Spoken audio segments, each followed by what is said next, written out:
The Council of Western State Foresters is a group of state foresters from the Great Plains to the Pacific Islands and everywhere in between.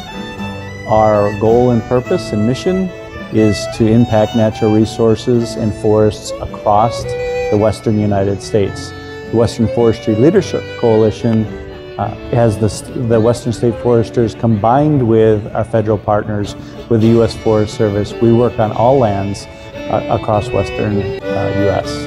Our meeting in Kansas is the first time we've been together with our federal partners since the beginning of COVID.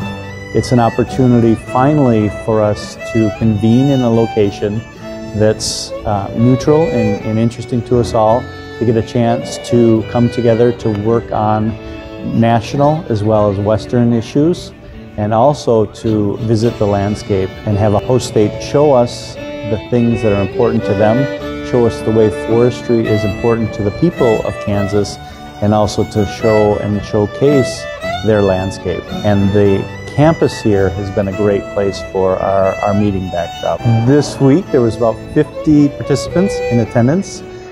We had 11 Western states and all of the Western U.S. Forest Service regions, state and private forestry, as well as research station and regional foresters. Fire is a topic of conversation. It's been something we've been talking about nationally for years. It's a centerpiece of what we do in the West.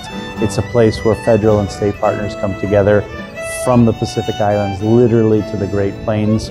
We saw that in Kansas. It was a backdrop for much of the work that has been done.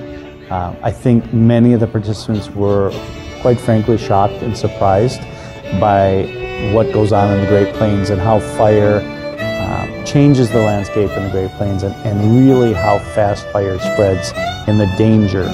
Field tour also complemented and showcased partnerships, and no forestry agency, whether it's the federal entities or the state agencies, can exist without partnerships. So Kansas obviously does an amazing job outreaching to communities, their partners, to implement forestry practices and to change the forestry landscape.